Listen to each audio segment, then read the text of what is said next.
Hi everyone, here is AhkTaar and welcome back on my YouTube channel. In today's video, I'm gonna talk about the new legendary hero coming this Friday, Terror.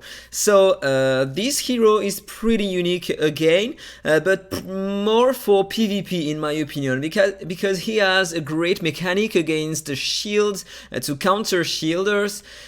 We are gonna talk about that. So, let's begin with him. He is a legendary hero from the Nameless Brotherhood. It doesn't matter about the faction, or maybe if you use him with another one of these faction, he is gonna get some increase, some piercing rate, and it can be better in the arena. Maybe if you use him with Mutu, or maybe with a support hero such as Dustin, or maybe with Lukia. If you have Lukia, it's gonna be great. So he will deal more damage. He is an attacker with the force mark. So let's talk about his skills. First of all, let's talk about his passive, because it's the unique mechanic with him. He deals extra crit damage to targets who has a shield. He's gonna refresh the cooldown of the second skill when he breaks a shield. And if him or an ally break a shield, then they are both gonna restore their HP by a certain percentage of their HP, which is pretty interesting. With exclusives, there are more things. They can get some turn meters, but I'm gonna talk about exclusive later. So he's gonna deal more damage on target with shield and get some extras with targeting enemies with shield and destroying shield. Pretty interesting. So let's talk about the basic attack. He deals attack damage to a single enemy, and if the target has a shield, he is gonna deal more damage with the basic attack, which is pretty interesting. If the target doesn't have a shield, he is gonna reduce the target shielded effect by 40%. It can be really interesting in the arena and against the boss with the shield in the Tower of Mark, in my opinion. So if you can remove the shield on the boss, you can apply this debuff on him, so you're gonna lower the shielded effect on the boss, and it can help a lot. It can help a lot in my opinion. Or maybe if you take the first turn, the boss doesn't have any shield at the beginning of the wave, so maybe if you can apply this debuff at the beginning of the battle against the boss in the Tower of Mark, maybe it's gonna be easier to deal with the shield of the boss using direct damage. So it is pretty interesting. But let's concentrate around the PvP. In PvP, if you use him with Ben Austin, for example, the targets are not gonna have any shield at the beginning of the fight. If your Ben Austin is the fastest in the battle, maybe it's interesting to use this against Agatha, for example, or Catherine, because Ben Austin with the ultimate can remove shield, and then you're gonna inflict the shielded effect less 40%, which is pretty interesting. Otherwise, if the target has a shield, you're gonna deal more damage. And it is pretty nice, because if you use him with Catherine or Ben Austin, again, you are gonna deal more damage in arena, because everybody uses shielders. So let's talk about the second skill, Blood Craving. Deals 2 stages of attack damage to a single enemy and absorbs a part of the target's max HP, caps at 16% of self-max HP from the target before each stage deals damage. So you are gonna steal a part of the health of the enemy before dealing some damage. We don't have the coefficient yet. Maybe it's gonna be trash, or maybe it's gonna be interesting. So normally he can self-heal, so it can be nice. It's a second skill, so normally the cooldown won't be super high. So maybe in this faction he is gonna be interesting to deal a lot of damage and to self-heal. It can be interesting.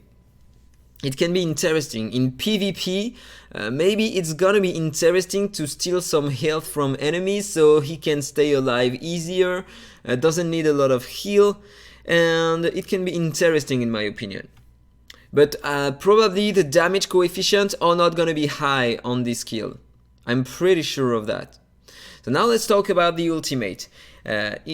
increases self crit damage by 60% for 2 turns, and then he deals some attack. So he increases his damage for 2 turns, so he's gonna be better with the basic attack, second attack, and with the ultimate, because he buffs himself before attacking, and I like this kind of heroes. He deals attack to all enemies, ignoring shield, and this is pretty huge. And then he's gonna deal extra damage to target with a shield after dealing damage. So he is gonna ignore shield. So the shield strength won't be removed after his damage. So then you're gonna deal extra damage. But the extra damage probably will be inflicted to the shield, because it's not written that the extra damage also ignore the shield. So I don't know what to think about that, about this last sentence. But ignoring shield with a nice damage coefficient on this skill and crit damage bonus plus 60%, it is probably going to be huge.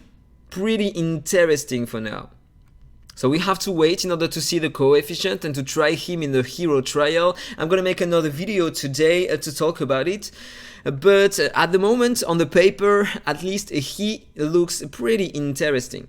So let's talk about exclusives now. The first one increases the absorption amount of blood craving and the absorption cap to 30% of self max HP. And if the target has a shield before casting the skill, then the cap will be increased to 40% of self max HP. So he is gonna heal more using the second ability.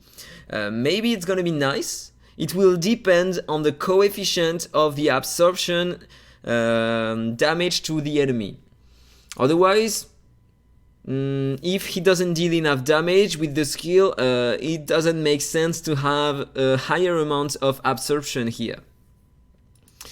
I don't know how it is gonna be.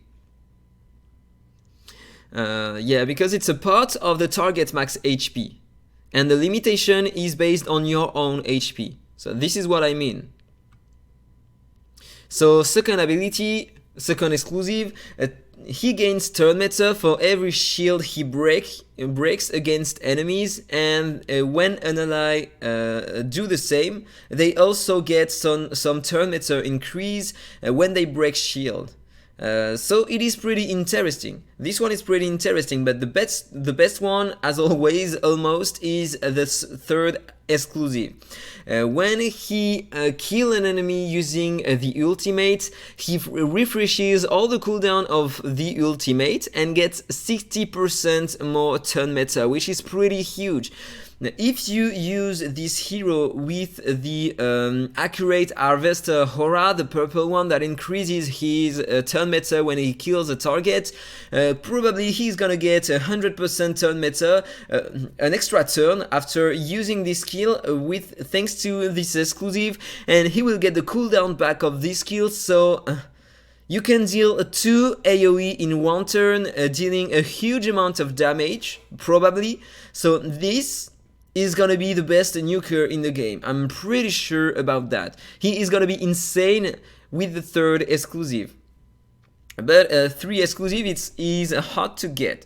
Is it gonna change something in the arena for the majority of players? I don't think so, because maybe it will make it easier for attackers to beat defenses. But at the moment you have Nicholas exclusive 3, so maybe if you have this hero with 3 exclusive, then maybe it's gonna be interesting. Maybe he is gonna hit harder than a Margarita exclusive one, but at the moment, if you use Margarita exclusive one with Bizidon, you can still beat compositions with Nicholas exclusive 3 if you are faster than the enemy. So Margarita needs 1 exclusive, he needs 3 exclusives. He does things different from Margarita. Is he gonna be insane? I don't think so. Is he gonna be great? Yeah, I think probably he's gonna be great. So tell me, what do you think in the comment below? If you enjoyed the video, as usual, please like, comment and subscribe, and then see you in the next one. Bye bye. Infinite Magicraid. Play to slay.